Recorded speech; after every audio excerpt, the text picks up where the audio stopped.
সকালে গঙ্গা স্নান করতে গিয়েছিলাম বুঝলে। আজ মাঘী পূর্ণিমা তো, গঙ্গার ঘাটে গিয়েছিলাম। দেখলাম সাধারণ মানুষের সাথে কিছু সাধু সন্ন্যাসীও এসেছে। আমি এখন গৃহী মানুষ, কিন্তু সাধু সন্ন্যাসী দেখলে মনটা এখনো উদাস হয়ে যায়। যদিও জানি বেশিরভাগ সাধুই ভেকধারী। কেউ কেউ নিম্ন শ্রেণীর সাধনা করে মানুষকে তাক লাগিয়ে দেয়, কিন্তু তাতে কি আর সাধন মার্গের পথে যাওয়া যায়? আমার জীবনে তো কম সাধু দেখলাম না। তন্ত্র সাধনার পথ বড় কঠিন। 10 মহাবিদ্যা, দেবী পার্বতীর 10টি রূপ, কজন পারে তাদের সাধনা করতে? তন্ত্রবিদ্যা হলো গুহ্য বিদ্যা, গোপন সাধনা চাই। তবে গৃহী মানুষরা একটা ভুল করে, আসলে তাদের দোষ নয়। ওই অর্ধশিক্ষিত তান্ত্রিকদের পাল্লায় পড়ে বাড়িতে এমন কিছু সাধনা শুরু করে দেয় যেগুলো বাড়িতে করা উচিতই না। একবার আমার এক যজমানের বাড়িতে তাই হয়েছিল। তাই নাকি ঠাকুর মশাই? 10 মহাবিদ্যা বা সতীপীঠ নিয়ে গল্প যে আপনার কাছে শুনিনি তা নয়, তবে 10 মহাবিদ্যার গল্প যত শুনি ততই ভালো লাগে। আজকে একটা এই মহাবিদ্যার গল্প বলুন না। গল্প নয়, তোমরা যে ঘটনাগুলোকে গল্প বলে ভাবো সেগুলো হলো আমার জীবনের জলজ্যান্ত অভিজ্ঞতা। মধুসুন্দরী দেবীর কথা বলেছি তোমাদের। তিনি হলেন একজন যোগিনী। সাধনার দ্বারা আমি তার সান্নিধ্য লাভ করেছিলাম। বরাকর নদীর ধারে কিছুদিন কাটিয়েছিলাম একেবারে যেন স্বপ্নের মতো। কিন্তু তার মধ্যেই আমি আবার কাল ভৈরবীকে দেখতে পেয়েছিলাম। সে কি উগ্রচণ্ডী, ভীষণ তার রূপ। আজও ভাবলে যেন গা শিউরে ওঠে। মধুসুন্দরী দেবী ছিলেন যোগিনীর এক রূপ, কিন্তু যদি 10 মহাবিদ্যার যে কোনো একজন দেবী যদি প্রচন্ড ভাবে উগ্র হয়ে ওঠেন, তাহলে কি সর্বনাশটা ঘটতে পারে তোমরা বুঝতে পারছো? না, বুঝতে পারছি না। আপনি না বললে কি করে বুঝবো? একে তো আমি বেশ অনেকদিন পরে এখানে এলাম। দেশের বাড়িতে গিয়ে কি সব যেন বিপদ ঘটেছিল বলছেন, কিন্তু সে বিপদ সম্পর্কে তো আমার কিছুই মনে নেই। কিন্তু এখনো আমার মাথাটা যেন ভার ভার হয়ে আছে। আজ ভূত প্রেতের গল্প না বলে বরং একটা দেবদেবীর গল্প বলুন, কেমন? আমাদের আসর বসেছে তারানাথের মঠলেনের বাড়িতে। চা তেলে ভাজা আগেই শেষ হয়ে গিয়েছিল। তারানাথ আজকে কিছুতেই গল্প শুরু করতে চাইছিল না, কেন কে জানে। 500 সিগারেট দিতে হয় তাকে তার গল্পের দক্ষিণা হিসেবে, কিন্তু আমি তেলে ভাজা নিয়ে এসেছিলাম। কিশোরীর সিগারেট আনবার কথা ছিল, কিন্তু আজ নাকি তার শরীর খারাপ লাগছিল। আমি আগেই এসে গিয়েছিলাম, কিন্তু কিশোরী বেশ খানিকক্ষণ পরে এসে ঢুকলো ঠাকুর মশাইয়ের বাড়িতে। সে বলল, আজ ভাবছিলাম আসতেই পারবো না, মেসেই শরীরটা খারাপ লাগছিল। কিন্তু ওই তারপর জোর করে বেরিয়ে পড়লাম বটে, কিন্তু ট্রাম থেকে নেমে মাথাটা কেমন ঘুরতে শুরু করলো। যদি রাস্তায় পড়ে যাই সেই ভয় তাড়াতাড়ি করে হেঁটে চলে এলাম। এখন দেখুন বুকটা ধরপড় করছে। আর সিগারেটটা আনা হলো না। থাক থাক, সিগারেটের কথা ছাড়ো, আমার হুকও আছে তো। তবে কিশোরী, তুমি একটু সাবধানে থেকো বুঝলে। একবার অশুভ শক্তির ছায়া পড়লে তা সহজে যেতে চায় না। তোমার মতোই অবস্থা হয়েছিল আমার এক যজমানের ছেলের। দেখো, তোমার যা হয়েছিল তাতে তোমার কোনো দোষ নেই, কিন্তু আমার ওই যজমানের বাড়িতে যা ঘটেছিল তা বড় ভয়ানক। 10 মহাবিদ্যার কোন দেবীর পুজো যদি সঠিকভাবে না করা হয়, তাহলে দেবী কুপিতা হন। তার রোষ গিয়ে পড়ে বাড়ির লোকেদের ওপর, যেটা হয়েছিল আমার ওই যজমানের ক্ষেত্রে। এই পর্যন্ত বলে ঠাকুর মশাই গুড়ুক গুড়ুক করে হুঁকো টানতে শুরু করে। আমরা অধৈর্য হয়ে যাচ্ছিলাম। কিশোরী বলল, ঠাকুর মশাই, আপনি কিন্তু আমাকে ভয় পাইয়ে দিচ্ছেন। আপনার যজমান বাড়িতে কি হয়েছিল বলুন তো? আমারও তেমন কিছু হবে না তো? আসলে আমার মনটা কেমন যেন ওই দুর্বল হয়ে যাচ্ছে। আরে তুমি ভয় পাচ্ছ কেন? শোনো তাহলে গল্পটা। একবার আমার এক যজমান বর্ধমান জেলায় শিমুলপুর গ্রামে তার বাড়ি। চিঠি দিয়ে আমাকে সে তার বাড়ি যেতে লিখল। আমি তখন আমার বাড়িতেই ছিলাম। এর কিছুদিন আগেই আমার বিবাহ সম্পন্ন হয়েছে। তোমরা তো জানো আমি আমার বিবাহটা প্রথমে মেনে নিতে পারিনি। পরে অবশ্যই সব ঠিক হয়ে যায়, কিন্তু আমার বাড়ির লোকের ভয় ছিল আমি আবার বাড়ি থেকে চলে না যাই। তাই বাবা প্রথমে শিমুলপুরে যেতে আমায় অনুমতি দিলেন না। পরে স্ত্রীর সাথে সম্পর্ক স্বাভাবিক হয়ে যাবার পর আমি বাবার থেকে অনুমতি চাইলাম যজমানের বাড়ি যাবার জন্যে। তিনি অনুমতি দিলেন, কিন্তু এই সব নানাবিধ কারণে আমার বেশ দেরি হয়ে গেল সেখানে পৌঁছতে। আমার সেই যজমানের নাম ছিল রামনিধি পোদ্দার। রামনিধির বাড়িতে পৌঁছবার পর সে বলল, ঠাকুর মশাই, আপনাকে কতদিন আগে খবর দিয়েছিলাম, আর আপনি এতদিন বাদে এলেন। এদিকে যে আমরা মহা বিপদের মধ্যে পড়ে গেছি ঠাকুর মশাই। আচ্ছা, আপনি আসুন, আগে বিশ্রাম নিন, তারপরে সব বলছি। পোদ্দারদের অবস্থা বেশ ভালো। গঞ্জে তাদের নানা রকম ব্যবসা আছে। আগেও তাদের বাড়ি এসেছি। তা জলযোগ বিশ্রামের পর রামনিধি এসে বলল, আর বলবেন না ঠাকুর মশাই, বেশ কিছুদিন ধরে খুব ঝামেলার মধ্যে দিয়ে যাচ্ছি। প্রথমে ব্যবসায় লোকসান, নৌকা করে পাট আসছিল, নৌকা ডুবে গেল। তারপর গঞ্জে কাপড়ের গুদামে আগুন লেগে গেল। সব থেকে সর্বনাশটা হলো আমার ছেলে অসুস্থ হয়ে পড়লো, জানেন। অবশ্য আমার ছেলে অসুস্থ হয়েছে মাসখানেক হলো, কিন্তু আমাদের বিপদগুলো ঘটছিল তা প্রায় ধরুন 6 মাস ধরে। আসলে ঘটনার শুরু প্রায় বছরখানেক আগে হবে। জমি জমা আর বিষয় সম্পত্তি নিয়ে আমাদের জ্ঞাতিদের সঙ্গে মামলা শুরু হয় প্রায় বছরখানেক আগে। আমাদের জ্যাঠতুতো খুড়তুতো ভাইয়েরা সব আশেপাশেই থাকে। আগে একান্নবর্তী পরিবার ছিল, তারপর সব আলাদা আলাদা হয়ে যায়। কিন্তু এদের মধ্যে আমার অবস্থাটা একটু ভালো, তাই ওরা আমাকে খুব হিংসে করে। যাই হোক, অনেকদিন ধরে নানা সমস্যার মধ্যে দিয়ে যাওয়ার জন্য আমি ভাবছিলাম বাড়িতে একটা পুজো করি। তাই আমাদের যিনি পুরোহিত, তিনি বললেন তার যিনি গুরুদেব আছেন তিনি নাকি একজন তান্ত্রিক, মানে বড় তান্ত্রিক আর কি। আর শত্রু দমনের জন্য নাকি তান্ত্রিক ক্রিয়া করলে ভালো হয়। তাই আমি আপনাকে চিঠি দিলাম, কিন্তু আপনি এলেন না। এদিকে নানা ঝামেলায় আমি নাজেহাল। তাই ভাবলাম একবার পুরোহিতের গুরুদেবকে দিয়েই কিছু একটা তন্ত্রক্রিয়া করিয়ে নি। তিনি আসার পর সমস্ত রকম ব্যবস্থা করা হলো।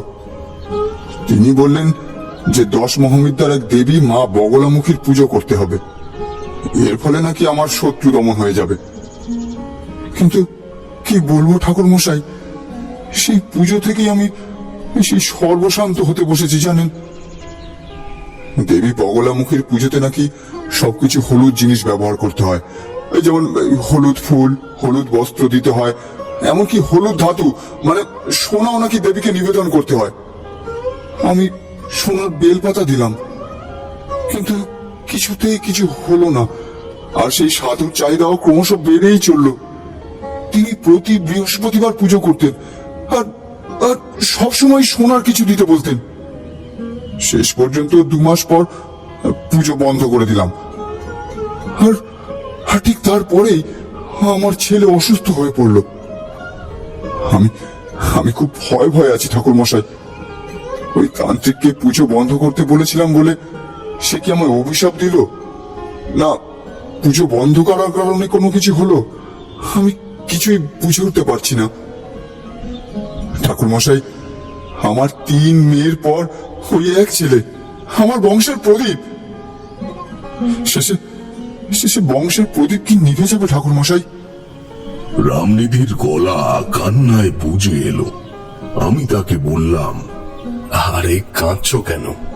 বুঝতে পারছি তোমার চিঠি পেয়ে আমার আগেই আসা উচিত ছিল, কিন্তু আমি আসতে পারিনি বিভিন্ন কারণে।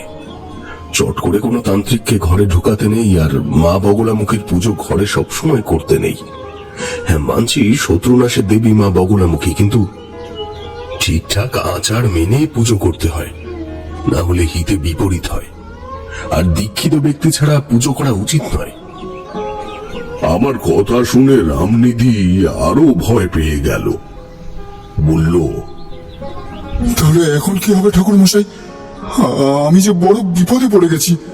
আপনি আপনি দয়া করে কিছু করুন, কিছু একটা করুন ঠাকুর মশাই। আচ্ছা, যদি বেশ শান্তি সস্তায়ন করি তাহলে কি বিপদ কাটবে? দেখছি কি করা যায়, তবে এখন আর শুধু শান্তি সস্তায়নে কাজ হবে বলে মনে হয় না। আচ্ছা, তুমি যে সাধুকে দিয়ে পুজো করিয়েছিলে তার সঙ্গে আমার কিভাবে দেখা হতে পারে? আমি তার সাথে একটু আলোচনা করতে চাই। কিন্তু আমি তো জানি না তিনি কোথায়। আর আমার যিনি নিত্য পুজো করতেন তিনিও বেশ কিছুদিন হলো আসছেন না। তাই বাধ্য হয়ে আমি একজন অন্য পুরোহিতকেও রেখেছি। তাহলে আর কি করা যাবে, দেখি কিছু করা যায় কিনা। না না ঠাকুর মশাই, দেখি বললে হবে না। আপনাকে আপনাকে কিছু একটা করতেই হবে। সবচেয়ে আগে ঠাকুর মশাই, আমার ছেলেকে একটু দেখুন। এই কথা বলে সে আমার পা জড়িয়ে ধরল। আমি পা সরিয়ে নিলাম। রামনিধি আমার থেকে বয়সে বড়ই হবে।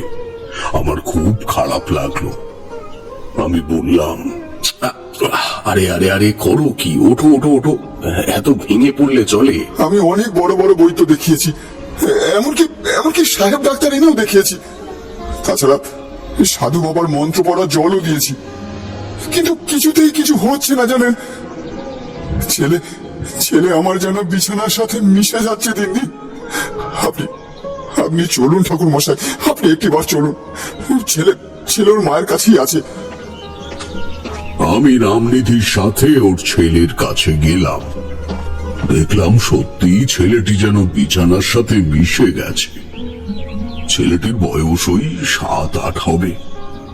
সে চোখ বুজে শুয়ে আছে। তার পাশে ঘোমটা টানা এক মহিলা বসেছিল।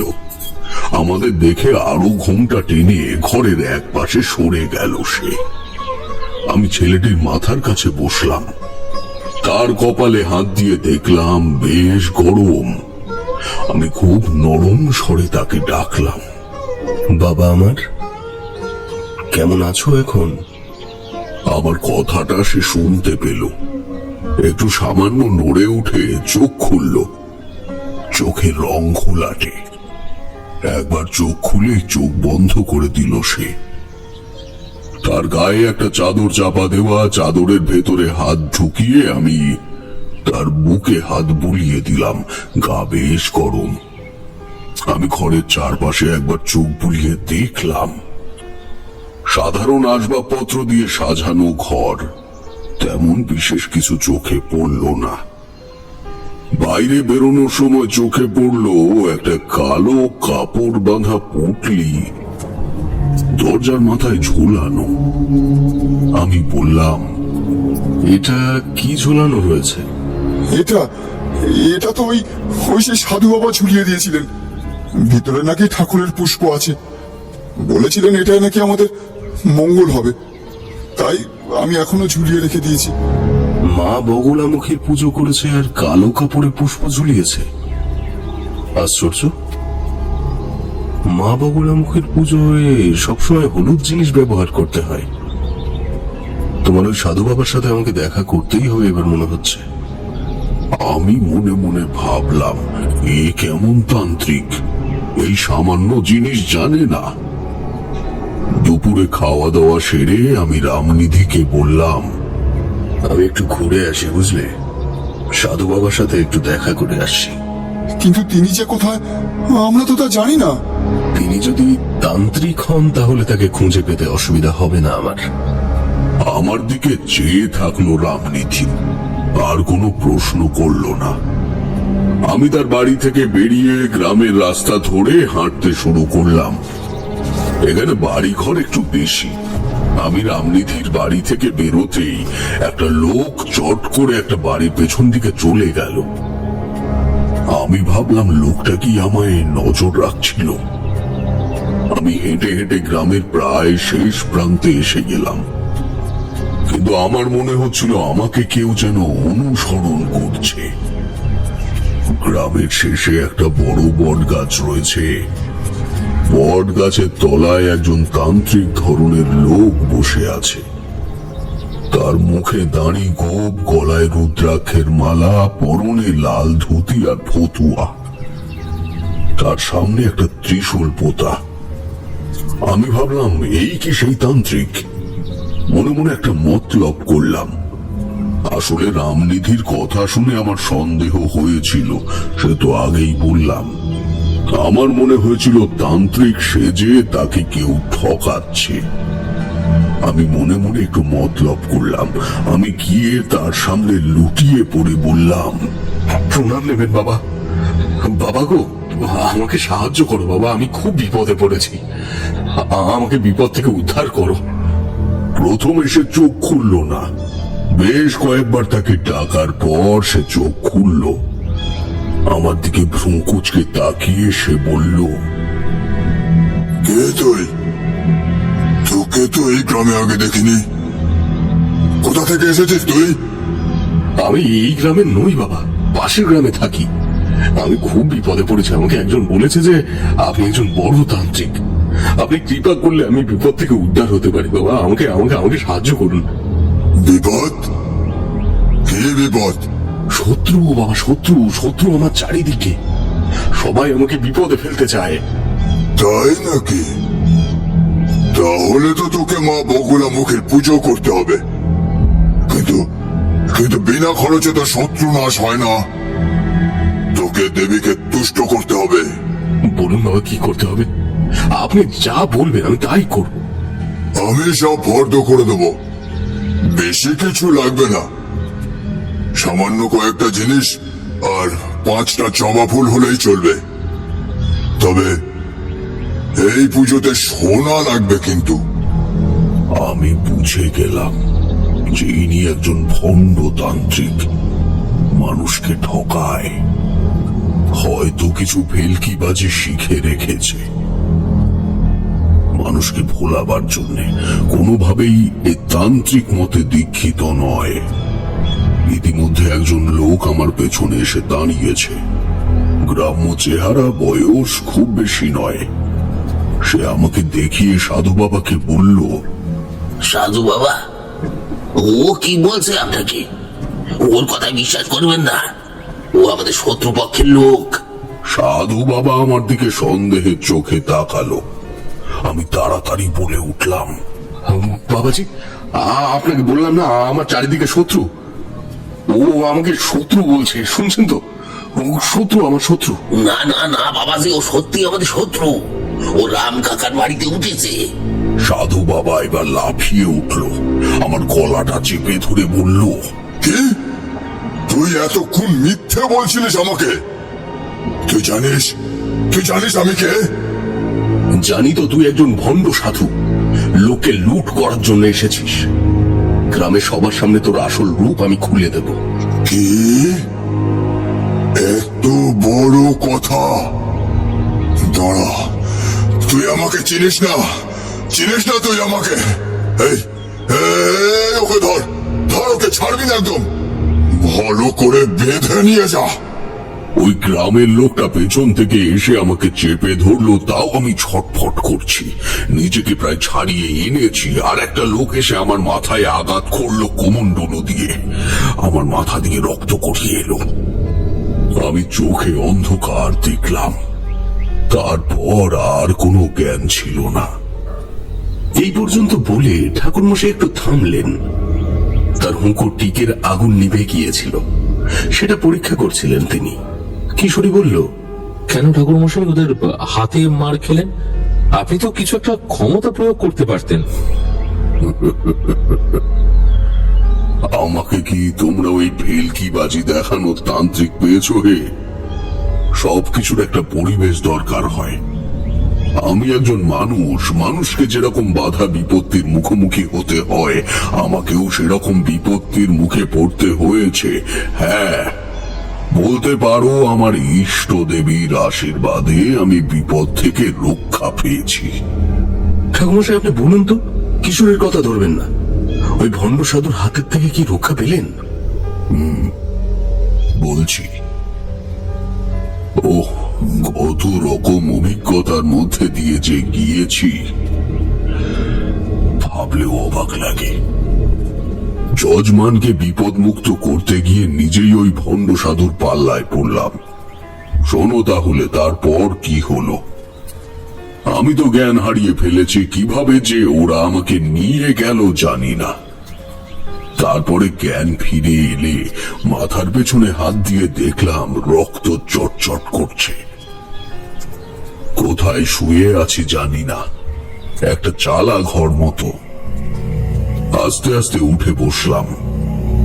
রাত হয়ে গেছে, আকাশে চাঁদ ছিল, কিন্তু তবু বুঝতে পারলাম না আমি কোথায় আছি।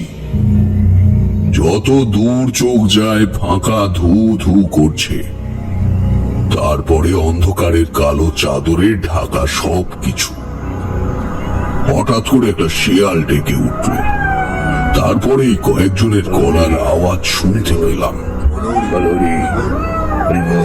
সে কি? এটা কি শ্মশান নাকি? একটু দূরেই কতগুলো লোক এসে দাঁড়ালো। তাদের হাতে লণ্ঠন ছিল, লণ্ঠনের আলোয় সবকিছুই দেখতে পেলাম। একটা শবদেহ দাহ করার প্রস্তুতি চলছে। চালা ঘরটার এক পাশে অনেক কাঠ জড়ো করা ছিল। দু তিনটে লোক দেখি এদিকেই আসছে। আমি তড়িঘড়ি সেখান থেকে বেরিয়ে পেছনের অন্ধকারে একটা গাছের নিচে চলে গেলাম। ওরা আমাকে দেখতে পেলে পাছে জোর টোর ভাবে যদি। যাই হোক, লোকগুলোর কার্যকলাপ দেখতে দেখতেই প্রায় ভোর হয়ে এলো। ভোরের আলো যখন ফুটেছে, লোকগুলো দাহ কার্য সম্পন্ন করে পাশের নদীতে স্নান করে ফিরে গেল। আমি এবার ওই গাছের আড়াল থেকে বেরিয়ে এসে আবার ওই চালা ঘরে এসে বসলাম। মাথায় আর সারা গায়ে খুব ব্যথা। ভাবলাম উঠে একটু কষ্ট করে হলেও চলে যাই এই শ্মশান থেকে। গ্রামের পথ কোথায় খুঁজে বের করতে হবে, কিন্তু এমন সময় আমার সামনে হাজির হলো সেই সাধু আর তার সঙ্গের দুটো লোক। তারা আমাকে দেখে অবাক হয়ে গেল। সাধু বলল, তুই এখনো এখানে আছিস? শ্মশানে সারা রাত কাটালি? তোর ভয় করলো না একটু? তোমরা কি ভেবেছিলে আমি মরে গেছি? তাই আমাকে এখানে ফেলে রেখে পালিয়েছিলে? আর যদিও না মরে গিয়ে থাকি, শ্মশানে সারা রাত কাটালে শিয়াল কুকুর বা ভূত প্রেতের হাতে মারা যাব, কি তাই তো? কিন্তু তোমরা জানো না, আমি শ্মশানের ভূত প্রেতকে ভয় পাই না, আর ওরা আমার কোনো ক্ষতিও করে না। সাধু আর তার সঙ্গীরা আমার দিকে অবাক হয়ে তাকিয়ে রইল। তারপর সাধু বলল, তাহলে তো তুই যে সে লোক নোস। শোন, আমরা না জেনেই তোর ওপর অন্যায় করে ফেলেছি। এক কাজ কর, তুই আমাদের সাথে চল। তোকে আমরা সেবা শুশ্রূষা করে সুস্থ করে তুলি। চল চল, আমাদের সঙ্গে চল। না না, আমি কেন তোমাদের সাথে যাব? আমাকে কি তোমরা তোমাদের মতো ভণ্ড পেয়েছো নাকি? আর তোমরা লোককে ভয় দেখিয়ে যে ধন সম্পদ লুট করেছো, সেগুলো তোমরা তাদের ফিরিয়ে দেবে, না হলে তোমাদের শাস্তি পেতে হবে, এই বলে রাখলাম। আচ্ছা ঠিক আছে ঠিক আছে, ফিরিয়ে দেবো। আরে এখন তো তুই চল আমাদের সাথে। আচ্ছা গ্রামের দিকেই চল। কিন্তু তারা আমাকে গ্রামের দিকে নিয়ে গেল না। আর আমার শরীর এত অবসন্ন হয়ে পড়েছিল যে আমি প্রায় সংজ্ঞাহীনের মতো তাদের সাথে হাঁটছিলাম। তারা যে আমাকে কোথায় নিয়ে উপস্থিত হলো কিছুই বুঝতে পারলাম না, কিন্তু তাদের বাধা দেবার মতো শক্তিও আমার ছিল না। যতদূর মনে পড়ে, একটা পোড়ো বাড়ির মধ্যে গিয়ে আমি জ্ঞান হারিয়ে ফেলেছিলাম। আমার শরীর খুবই অসুস্থ হয়ে পড়েছিল। কদিন পর একটু সুস্থ হলে দেখলাম একটা বিছানায় শুয়ে আছি। উঠে বসে চারিদিকটা দেখলাম, মনে পড়ল একটা পুরনো বাড়ির মধ্যে ওরা আমাকে নিয়ে এসেছিল। এটা সেই বাড়ির একটা ঘর, জানলা দরজা ভাঙা, মেঝের ওপরেই একটা বিছানা করা হয়েছে, সেখানেই শুয়েছিলাম আমি। ঘরটা মোটামুটি পরিষ্কার। এখন একটু গায়ে জোর পাচ্ছি, কিন্তু এই মুহূর্তে উঠে চলে যাবার মতো শক্তি পাচ্ছি না। এমন সময় দরজার দিকে তাকিয়ে অবাক হয়ে গেলাম। ঘরে ঢুকলো একজন মহিলা। তার হাতে রয়েছে একটা কাঁসার বাটি, পরনে একটা লাল রঙের শাড়ি, গলায় রুদ্রাক্ষের মালা, দুই হাতেও রুদ্রাক্ষের বালা পরা, কপালে বড় সিঁদুরের টিপ, একটু ভারী চেহারা, শ্যামবর্ণ গায়ের রং। সে আমার কাছে এসে বলল, এই তো উঠে বসেছো, এই নাও দুধটুকু খেয়ে নাও, গায়ে আরো জোর পাবে। সে এমন ঘনিষ্ঠ ভাবে কথাগুলো বলল যেন আমাকে অনেক দিন ধরে চেনে। সে আমার একদম গায়ের কাছে এসে বসেছিল। আমি খুব অবাক হয়ে গিয়েছিলাম। আমি তাড়াতাড়ি একটু সরে বসে বললাম, কে আপনি? হ্যাঁ? আমি আপনাকে চিনি না। আমি এখানে কি করে এলাম? কি করে এলে না বলে কি করে বাঁচলে সেটা জিজ্ঞাসা করো। জমে মানুষে টানাটানিতে শেষে আমি জিতলাম, বুঝলে গো প্রাণনাথ? না, কি বলছেন আপনি? আমি আপনার কথা বুঝতে পারছি না তো।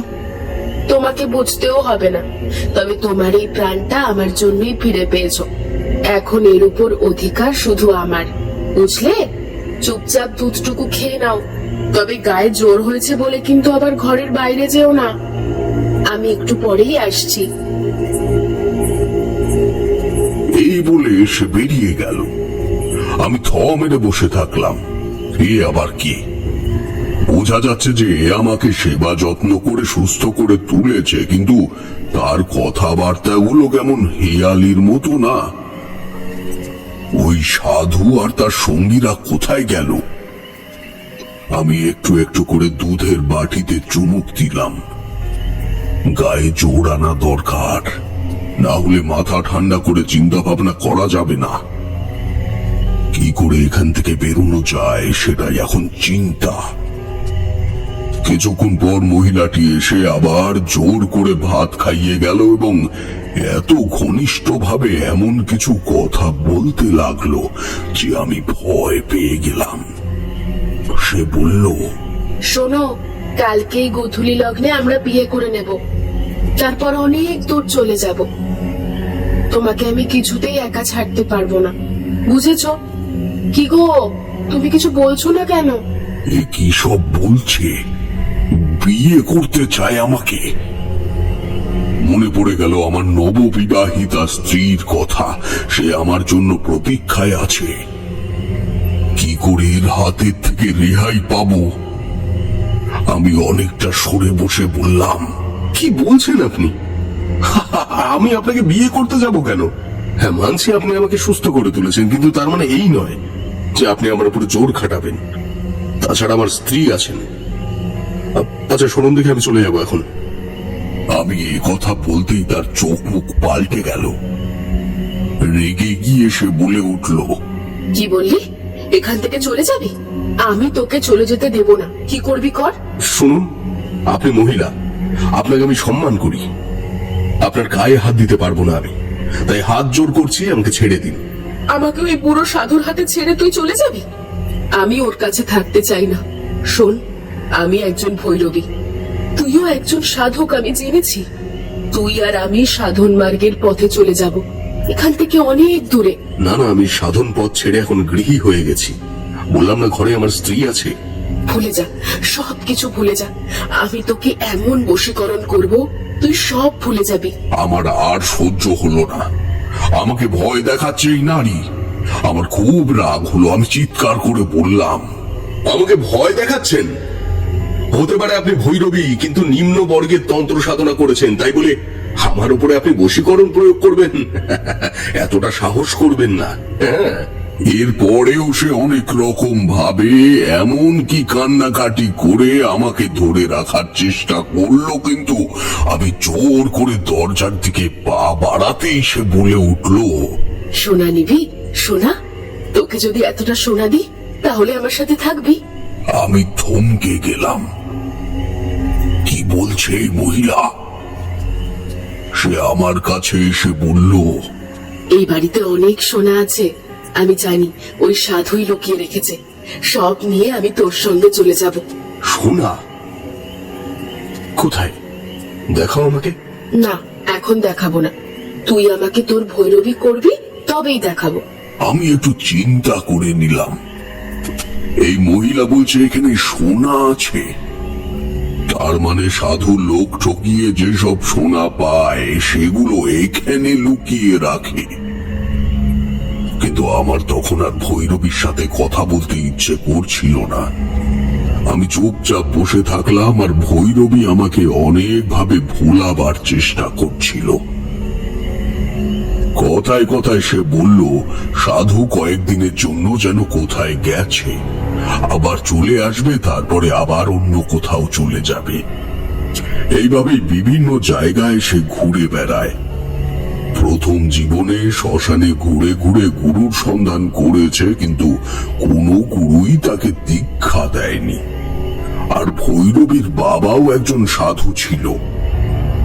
বাবা মারা গেলে সে এই সাধুর সঙ্গ ধরে, কিন্তু ওই সাধুকে তার একটুও ভালো লাগে না। সেইখান থেকে পালাতে চায়। অনেক রাত অবধি এসব কথা বলে শেষে সে ঘুমিয়ে পড়ে। আমি পুরো বাড়ি থেকে বেরিয়ে পড়লাম, কিন্তু তখন অন্ধকার, জঙ্গলের মধ্যে দিয়ে পথ। আমি ভোর হবার অপেক্ষায় অন্য একটা ঘরে লুকিয়ে রইলাম। ভোরের দিকে একটা আওয়াজ পেয়ে দেখলাম সাধু আর তার দুই সঙ্গী ভাঙা দরজা দিয়ে ভেতরে ঢুকে গেল। তাদের কথার আওয়াজে আমি উঠে বসলাম। শুনতে পেলাম সাধু বলছে, ওই ছেলেটা কোথায় গেল? তোদের বলেছিলাম ওকে ভুলিয়ে ভালিয়ে এখানে ধরে রাখতে। ওকে ওকে আমাদের কাজে লাগাতে পারলে ভালো হতো। তোদের দ্বারা কোনো কাজ হয় না, কোনো কাজ না। এর উত্তরে ভৈরবী কি যেন বলল। তাদের মধ্যে ঝগড়া বেঁধে গেছে বুঝলাম। আমি আর দেরি না করে ওখান থেকে পা টিপে টিপে বেরিয়ে এলাম। জঙ্গলের মধ্যে হাঁটতে হাঁটতে একসময় জঙ্গল থেকে বেরিয়ে এলাম সামনে চাষের মাঠ, তার পাশ দিয়ে রাস্তা। তখন ভোর হয়ে গেছে। চাষিরা হাল বলদ নিয়ে মাঠে যাচ্ছে। আমি একজনকে ডেকে জিজ্ঞেস করলাম শিমুলপুর কোন দিকে। সে রাস্তা বলে দিল। আমি বুঝতে পারলাম বেশ অনেকটা দূরে চলে এসেছি। যাই হোক, হাঁটতে হাঁটতে ক্লান্ত হয়ে পড়েছিলাম, শেষ পর্যন্ত গিয়ে পৌঁছালাম। আমাকে দেখে রামনিধির বাড়িতে হইচই পড়ে গেল। রামনিধি আমাকে দেখে বলল, এ কি অবস্থা আপনার ঠাকুর মশাই? আরে আমরা তো ভাবছিলাম আপনি হঠাৎ বাড়ি চলে গেছেন কিনা। আরে আসুন আসুন, আপনি তাড়াতাড়ি ভেতরে আসুন। এই তুমি একটা চাটাই পেতে দাও, আর এক ঘটি জল নিয়ে এসো ঠাকুর মশাইয়ের জন্য। আর একটু জল খাওয়ানোর ব্যবস্থা করো। আমার জন্য ব্যস্ত হয়েও না, একটু বিশ্রাম নিলে আমি ঠিক হয়ে যাব। তোমার ছেলে কেমন আছে? সে ওই একই রকমই আছে। সবই আমার কপাল। আপনি আগে বিশ্রাম নিন, আর একটু মুখে কিছু দিয়ে নিন, তারপরে আপনাকে সব বলছি। সেদিন তারা আমাকে খুব যত্ন আত্তি করলো। আমি পরদিন রামনীতির সাথে কথা বলছিলাম। সে বলল, আমি আর পারছি না ঠাকুর মশাই, কি যে করব। চারিদিকে এত জ্ঞাতি শত্রু, সবাই কি করে যেন জেনে গেছে আমি একজন ঠাকুর মশাইকে বাইরে থেকে এনেছিলাম, কিন্তু তিনিও কিছু করতে না পেরে চলে গেছেন। আমার জ্ঞাতি শত্রুরা রটাচ্ছে আমার পাপের ফলেই আমার নাকি এই অবস্থা। আমার ওই একমাত্র ছেলেকে অভিশাপ দিচ্ছে দিন রাত, কত কথা বলছে ওর নামে। তুমি যে সাধুকে এনেছিলে সে একজন ভণ্ড সাধু ছিল। মনে হয় তোমার জ্ঞাতি শত্রুরাই তাকে তোমার বিরুদ্ধে লাগিয়েছে। তবে আমি সব বুঝে গেছি, এবার তোমার শত্রু নাশ হবে। ওই তোমার ঘরে ঢুকে তোমারই সর্বনাশ করছিল। সে কোনো দীক্ষিত সাধুই নয়, বগলামুখী মায়ের পুজোর বদলে সে তোমারই ক্ষতি করার জন্য শ্বেত বগলার পুজো করেছিল। যাক, আমি এবার তন্ত্র মতে সঠিকভাবে মা বগলামুখীর পুজো করব। তবে তোমার চারিদিকে শত্রু, কাউকে কিছু জানাবে না, এমনকি বাড়ির লোক কেউ নয়। শুধু তুমি আর তোমার স্ত্রী জানবে। খুব কম পুজোর উপাচার দিয়ে আমি পুজো করব, আর কালকেই পুজো করব। ও আর হ্যাঁ, ওই বাইরের লোকের থেকে কোনো কিছু গ্রহণ করবে না, এটা যেন মাথায় থাকে। ঠাকুরমশাই, আমার ছেলে বাঁচবে তো? ওরা কেবল আমায় আর আমার ছেলেকে দিন রাত অভিশাপ দিচ্ছে। আসলে আসলে আমার ছেলের যদি কিছু হয়ে যায়, তাহলে ওদের পক্ষে সম্পত্তি দখল করতে বেশ সুবিধাই হয় আর কি। আমার স্ত্রী তো দিন রাত কান্নাকাটি করে চলেছে। কালকে ওরা যে অভিশাপ দিয়েছে, আর আর বোধহয় বাঁচানো যাবে না ছেলেটাকে। ঠাকুরমশাই, আপনি কিছু একটা করুন ঠাকুরমশাই। তার গলা কান্নায় বুঝে এলো। আমি তার কাঁধে হাত দিয়ে বললাম, কেঁদো না, ওঠো। আমি বললাম তো, আমি সব ব্যবস্থা করছি। আর তোমার ছেলেকে যে অভিশাপ দিয়েছে তার নামটা আমাকে বলবে। পরের দিন আমি রামনিধিকে ডেকে বললাম, আমার কয়েকটা জিনিস চাই। আমি 10 মহাবিদ্যার এক মহাবিদ্যা মা বগলামুখীর পুজো করব। তিনি হলুদ বর্ণা, তাই আমার স্বর্ণ চাপা ফুল না হলে হলুদ কলকে ফুল চাই। আর ঘরে হলুদ বর্ণের কাপড় ঝোলাবে। তোমার ঘরে তো মায়ের চিত্রপট আছেই, তাই না? সেখানেই পুজো করব। আরো কিছু জিনিস চাই, সেটা আমি জোগাড় করে নেব, বুঝলে? আমি বিশেষ কিছু তন্ত্র ক্রিয়া করব। তাতে তোমার শত্রু তো নাশ হবেই, সেই সঙ্গে তোমার ঘর থেকে যে সোনা খোয়া গিয়েছিল সেটাও ফিরে পাবে। কি বলছেন ঠাকুরমশাই? সত্যি এটা সম্ভব? মানে আপনার কি চাই বলুন, আমি সব এনে দেবো, সব জোগাড় করে দেবো। তুমি আমার উপরে ভরসা রাখো। এই সময় বাড়ির বাইরে থেকে একটা আওয়াজ শুনতে পেলাম। ফুল নিয়ে যাও গো, ফুল তোমার বাচ্চাকে দিও। গলাটা চেনা চেনা মনে হলো, কোথায় যেন শুনেছি। সদর দরজায় গিয়ে দেখলাম সেই ভৈরবী। কি সর্বনাশ! এর হাত থেকে ফুল নিয়ে এদের ছেলেকে দিলে তো আরো সর্বনাশ হবে। আমি দেখলাম রামনিধির বউ তার হাত থেকে ফুল নেবার জন্য বাইরে যাচ্ছে। আমি রামনিধিকে বললাম, তোমার বউকে বারণ করো ওর থেকে যেন ফুল না নেয়। তোমাকে বারণ করেছিলাম না বাইরের কারো থেকে কিছু নেবে না? কিন্তু ও তো ভৈরবী মা, ওর কাছ থেকে আমরা মন্ত্র পড়া, ফুল, জল পড়া এসব আগেও নিয়েছি। সেটাই তো সর্বনাশ করেছো। এখন আগে যাও, তোমার বউ কিছু নিলে সেটা ফেলে দাও ছুঁড়ে। যাও শিগগিরি। সে ছুটে গেল, তার বউয়ের হাত থেকে ফুল নিয়ে বাইরে ছুঁড়ে ফেলে দিল। ভৈরবী চিৎকার করে উঠল, কি আমার দেওয়া ফুল ফেলে দিলি? এত বড় সাহস! তোর ছেলের সর্বনাশ হবে, আমি অভিশাপ দিচ্ছি। আমার হাতের জল পড়া ছাড়া ও বাঁচবে না। আমি ভেতর থেকে দেখতে পাচ্ছি ভৈরবীর চোখ মুখ ভয়ঙ্কর হয়ে উঠেছে। সে আরো কি সব বলে চলেছে চিৎকার করে। আশেপাশের বাড়ি থেকে লোকজন বেরিয়ে এসেছে। রামনিধি তার বউকে ধরে ধরে ভেতরে নিয়ে এলো। তার বউ তার ছেলের ঘরে গিয়ে ছেলেকে ধরে কান্নাকাটি করছে শুনতে পাচ্ছি। আমি ওদের ঠাকুর ঘরে গিয়ে পুজোর জোগাড়ে লেগে গেলাম।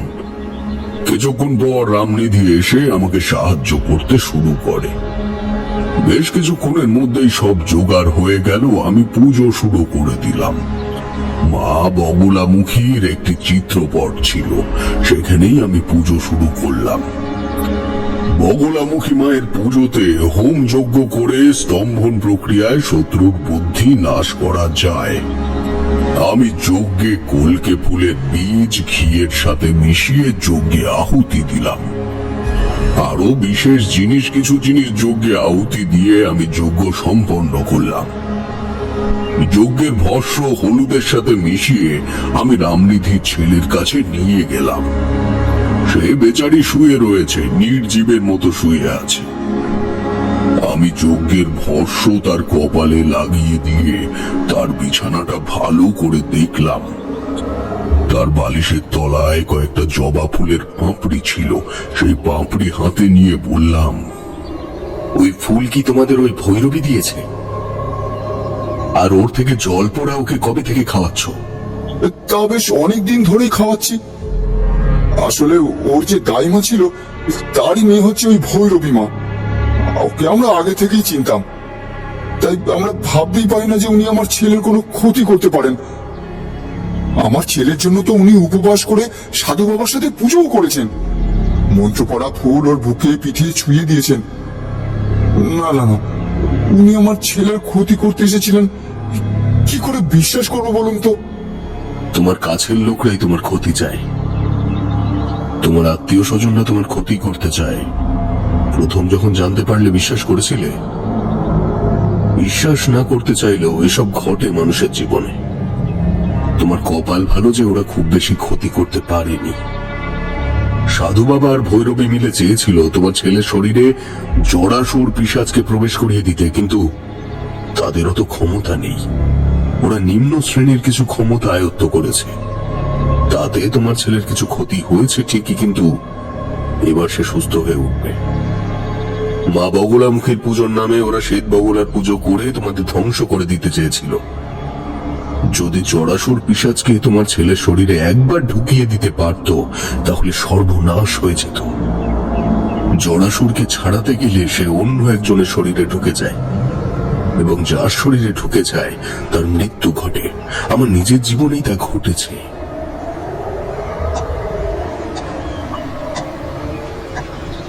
এই পর্যন্ত বলে ঠাকুর মশাই থামলেন। তিনি একটু অন্যমনস্ক হয়ে মুখটা নিচু করে বসে রইলেন। আমরাও চুপ করেছিলাম, কারণ আমরা জানি ঠাকুর মশাইয়ের জীবনে জড়াসুরের কাহিনীটা কিভাবে জড়িয়ে আছে। এর সঙ্গে ঠাকুর মশাইয়ের ঠাকুরদার মৃত্যুটা খুব বাজেভাবে জড়িয়ে রয়েছে। এটা ঠাকুর মশাইয়ের জীবনের একটা দুঃখের দিক। ঠাকুর মশাই হাত বাড়িয়ে জলের ঘটিটা নিয়ে একটু জল গলায় দিলেন, তারপরে আবার শুরু করলেন। রামনিধি আর তার বউ আমার কথা শুনছিল মন্ত্রমুগ্ধের মতো। তাদের মুখে একটা আশার আলো ফুটে উঠল। আমি একটা হলুদ কাপড় ওর ছেলের গায়ে জড়িয়ে দিয়েছিলাম, কপালে দিয়েছিলাম হলুদের প্রলেপ। আমি তার গায়ে হাত বুলিয়ে মহামৃত্যুঞ্জয় মন্ত্রও পড়ে দিয়েছি। কয়েকটা গোটা হলুদ দিয়ে রামনিধির বউকে বললাম সেগুলো যেন সে তার ছেলের হাতে বেঁধে দেয়। আস্তে আস্তে ছেলের গায়ে তাপের সঞ্চার হলো। ছেলে চোখ খুলে তাকালো। রামনিধি আমার পা জড়িয়ে কেঁদে উঠল। ঠাকুর মশাই, ঠাকুর মশাই, আপনার জন্যই আমার ছেলে আজ জীবন ফিরে পেল। আমি ভুল করেছিলাম ঠাকুর মশাই। আমার উচিত ছিল আপনার জন্য অপেক্ষা করা। তা না করে আমি এক বন্ড সাধুকে ডেকে এনেছিলাম। আমাকে ক্ষমা করুন ঠাকুর মশাই, ক্ষমা করে দিন আমাকে। আরে না না, তুমি ক্ষমা চাইছো কেন? আমার উচিত ছিল তোমার চিঠি পেয়ে এখানে চলে আসা, কিন্তু আমি আসতে পারিনি। বিপদের মুখে পড়লে মানুষের কি মাথা ঠিক থাকে? তবে আমার কাজ কিন্তু এখনো শেষ হয়নি। আরো দুটি কাজ বাকি আছে। আমি এখন একটা কঠিন যজ্ঞ করব। তোমরা কেউ আমাকে ডাকবে না। এই কথা বলে আমি আবার ঠাকুর ঘরে ঢুকে গেলাম। ঘরের দরজা বন্ধ করে অনেকক্ষণ ধরে বিশেষ কিছু ক্রিয়া করলাম। তন্ত্রবিদ্যা প্রয়োগ করে রামনিধির শত্রুদের শাস্তি দেবার ব্যবস্থা করলাম। সেই সঙ্গে মনে পড়ে গেল আমার ওই ভৈরবীর কথা। সে আজ অনেক অভিশাপ দিয়েছে। ওইটুকু বাচ্চা ছেলেকে যে মুখ দিয়ে সে অভিশাপ দিয়েছে, সেই মুখে সে যেন আর কথা না বলতে পারে এমন কঠিন শাস্তি আমি দেব। সব ক্রিয়ার পর আমি তৈরি করলাম একটা বগলামুখী যন্ত্রম। বিশেষ মন্ত্র প্রয়োগের দ্বারা আমি এই যন্ত্রমটাকে ক্রিয়াশীল করে তুললাম। কিন্তু এই সব করতেই আমার সারা দিন চলে গেল। তখন প্রায় সন্ধ্যা। যন্ত্রমটা হাতে নিয়ে ঘর থেকে বেরোলাম। রামনিধি সামনেই ছিল। সে প্রণাম করে বলল, নমস্কার ঠাকুর মশাই, আপনি ঠিক আছেন তো? আসলে আপনি বেরোচ্ছেন না দেখে আমরা চিন্তায় পড়ে গেছিলাম। আমি ঠিক আছি। এই যন্ত্রটা তৈরি করতে দেরি হয়ে গেল। এখন তোমার বাড়ির দুজন শক্তপোক্ত বিশ্বাসী লোক আমার চাই। তাদের নিয়ে আমি যাব এক জায়গায়। তুমিও যাবে আমাদের সাথে। কোথায় ঠাকুর মশাই? আচ্ছা, যাওয়া যাবে, কিন্তু আপনি একটু বিশ্রাম করুন, একটু জলযোগ করুন, তারপর না হয় যাওয়া যাবে। না না, এখন বিশ্রামের সময় নেই। আসল কাজটাই বাকি আছে। চলো, তোমার লোকেদের ডাকো। হ্যাঁ, ডাকছি। একজন তো আমার বাড়িতেই উপস্থিত আছে, আমার দোকানে যে থাকে আর কি, খুব বিশ্বাসী। ওকেই পাঠাচ্ছি, ও কাউকে ডেকে নিয়ে আসবে। না না, এখন কাউকে ডাকতে পাঠাবার মতো সময় নেই। আর খুব বিশ্বাসী লোক ছাড়া সেখানে নিয়ে যাওয়া যাবে না। আচ্ছা বেশ, তাহলে আমার চাকর রঘু চলুক। রাত হয়ে গেছে। গ্রামের রাস্তা, দুটো লণ্ঠন আর লাঠি নিয়ে নিও। আর আজকে বাড়ির চার কোণে 4টে বড় প্রদীপ জ্বালিয়ে দিচ্ছি আমি, যাতে কোনো অশুভ শক্তি প্রবেশ না করতে পারে। 4টে বড় প্রদীপ আর সর্ষের তেল আমাকে দাও। আর তোমরা প্রস্তুত হয়ে নাও বেরোনোর জন্য। বেশি দেরি করা যাবে না। রামনিধি আমাকে 4টে বড় প্রদীপ এনে দিল। আমি তাতে সর্ষের তেল ঢেলে যজ্ঞের ছাই একটু দিয়ে সেগুলো দিয়ে বাইরে বেরিয়ে এলাম। প্রথমে একটা প্রদীপ জ্বালিয়ে মন্ত্র পড়ে বাড়ির ঈশান কোণে রেখে দিলাম। তারপরে আর একটি প্রদীপ জ্বালিয়ে বাড়ির চারিদিকে ঘুরে মন্ত্র পড়ে দিলাম। এইভাবেই বাড়ির 4 কোণে 4টে প্রদীপ জ্বালিয়ে মন্ত্র পড়ে দিলাম, যাতে কোনো অশুভ শক্তি প্রবেশ না করতে পারে। জগতে শুভ শক্তির সাথে অশুভ শক্তির দ্বন্দ্ব সর্বদাই চলতে থাকে। আমাদের কাজ অশুভ শক্তিকে যতটা সম্ভব ঠেকিয়ে রেখে শুভ শক্তিকে আহ্বান করা। এই বাড়ির শত্রুরা এখনো সম্পূর্ণভাবে নির্মূল হয়নি। আর নিম্ন বর্গের ক্ষমতা সম্পন্ন সাধুরা চেষ্টা করে নিম্ন বর্গের অশুভ শক্তিকে আহ্বান করে মানুষের ক্ষতি করতে। যাই হোক, আমি অপদেবতা তাড়াবার কিছু মন্ত্রও পড়ে দিলাম, কারণ আমরা বাড়ির সব পুরুষরা এখন বেরিয়ে যাব। মহিলা আর শিশুদের সুরক্ষার ব্যবস্থা করা দরকার, যাতে তারা নিরাপদে থাকে। শুনতে পেলাম রামনিধি আমাকে ডাকছে। ঠাকুর মশাই, ঠাকুর মশাই, কোথায় গেলেন? আমরা প্রস্তুত সবাই। আমি বাড়ির পেছন থেকে সামনে বেরিয়ে এসে তাদের সাথে যোগ দিলাম। রামনিধির চাকর রঘুর হাতে লণ্ঠন আর তার বন্ধুর হাতে লাঠি। রামনিধি নিজেও হাতে লাঠি নিয়েছে। আমি বললাম, একটা লাঠি নিলেই হতো। এত লাঠি হাতে বেরোলে কেউ দেখলে আমাদের কিছু প্রশ্ন করতে পারে। কে আর কি প্রশ্ন করবে? আমরা এখানকার লোকেরা রাতে বেরোলে এরকম এই লাঠি আর লণ্ঠন নিয়েই বেরোই সবাই, ওই সাপ খোপের হাত থেকে বাঁচার জন্য।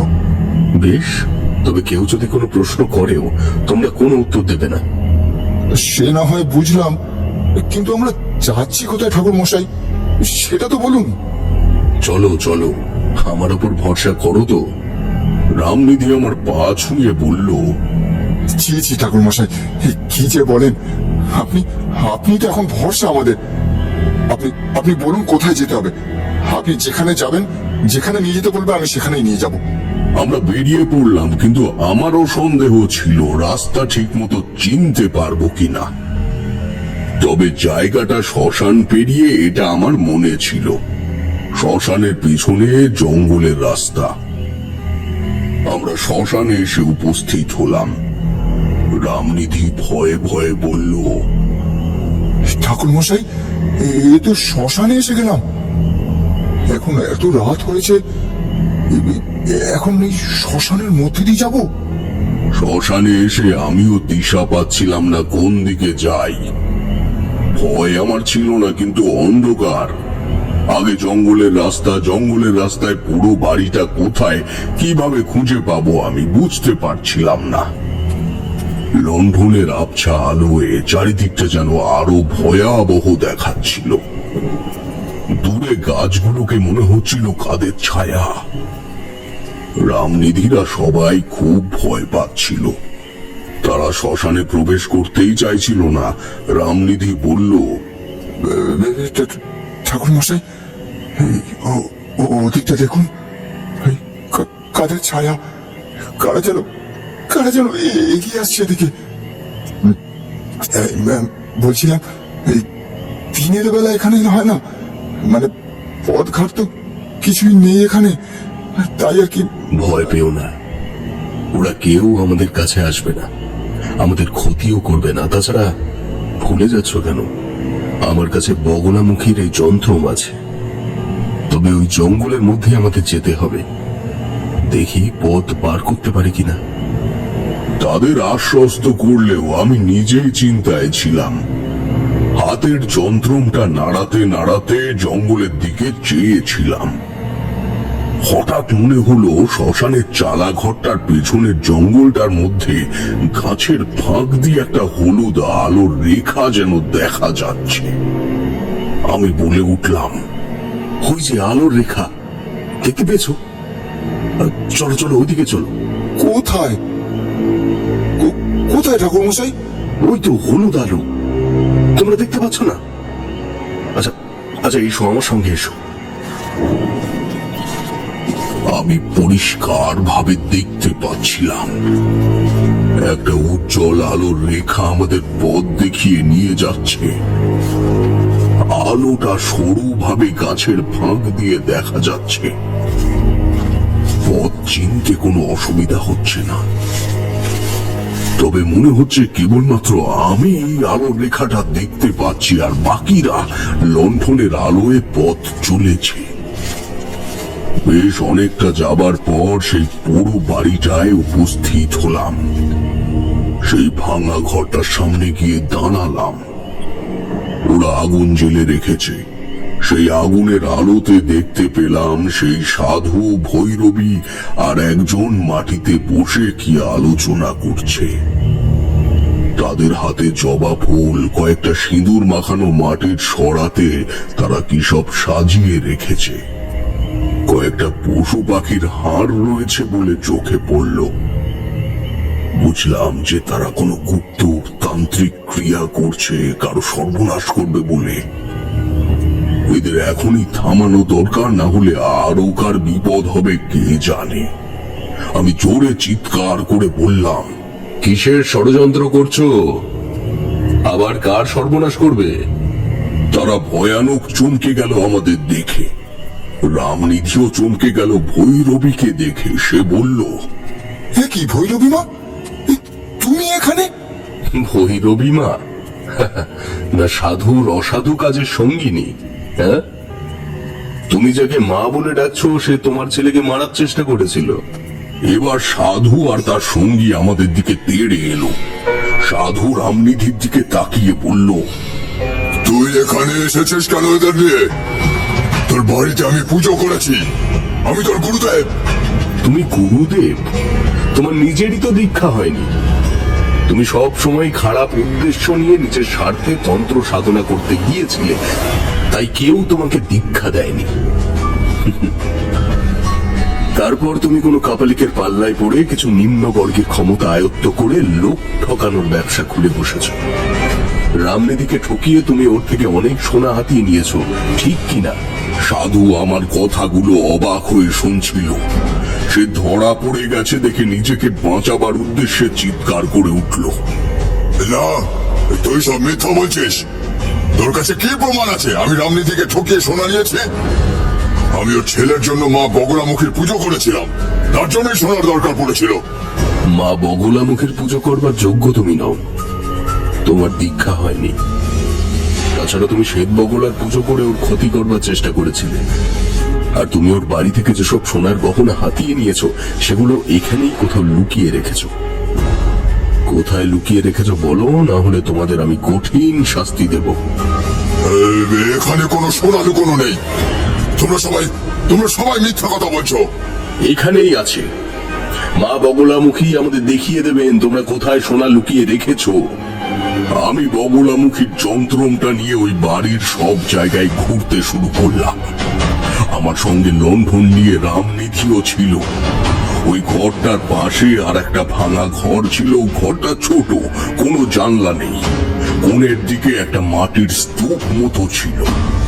যন্ত্রটা নিয়ে সেখানে যেতেই সেখানে একটা উজ্জ্বল হলুদ আলো দেখা দিল। এই আলোটা সবাই দেখতে পেল। রামনিধি বলে উঠল, আরে কি আশ্চর্য আলো! হলুদ রঙের এত উজ্জ্বল আলো আমি আগে কখনো দেখিনি। জয় মা, জয় মা, জয় মা বগলামুখী। মা, মা তুমি কৃপা করেছো, মা কৃপা করেছো। জয় মা, জয় মা। না না, তোরা তোরা কেউ ওখানে হাত দিবি না। সরে যা, সরে যা বলছে। কেউ কেউ এখানে এলেই আমি খুন করে ফেলবো। হ্যাঁ, বলে দিলাম, খুন করে ফেলবো। কিন্তু অনেক দিন ধরে অনেক কষ্ট করে আমি আমি এসব জমেছি। এসব আমার, সব আমার। ওই উজ্জ্বল আলোর মধ্যে আস্তে আস্তে মায়ের মূর্তিটা ফুটে উঠছে, কিন্তু কেবলমাত্র আমিই তা দেখতে পেলাম। অন্য সকলের সেই উজ্জ্বল আলোয় চোখ ধাঁধিয়ে গেছে। সবাই হাত দিয়ে চোখ ঢাকা দিয়ে ফেলল। আমি শুনতে পেলাম দেবী বলছেন, যারা মিথ্যে কথা বলে, লোক ঠকায়, তাদের আমি এভাবেই শাস্তি দিই। আমার নাম করে যারা অন্যের সম্পদ লুট করে, তারা কখনো সম্পদের অধিকারী হতে পারে না। এই কথা বলে দেবী মূর্তি অদৃশ্য হয়ে গেলেন। আমরা দেখলাম সাধুর মাথা ফেটে রক্ত পড়ছে, আর সে কি বলার চেষ্টা করছে কিন্তু বলতে পারছে না। আমি দেখলাম ভৈরবীর ওই এক অবস্থা। তাদের মুখের মধ্যে জিভ নেই মনে হচ্ছে। তাও সাধু মাথাটা ধরে ওই মাটির স্তূপের দিকে এগিয়ে গিয়ে সেখানে হাত ঢুকিয়ে দিল আর চিৎকার করে উল্টে পড়ে গেল। আমরা সবাই দেখলাম একটা কেউটে সাপ ওই মাটির স্তূপ থেকে বেরিয়ে সরসর করে চলে গেল।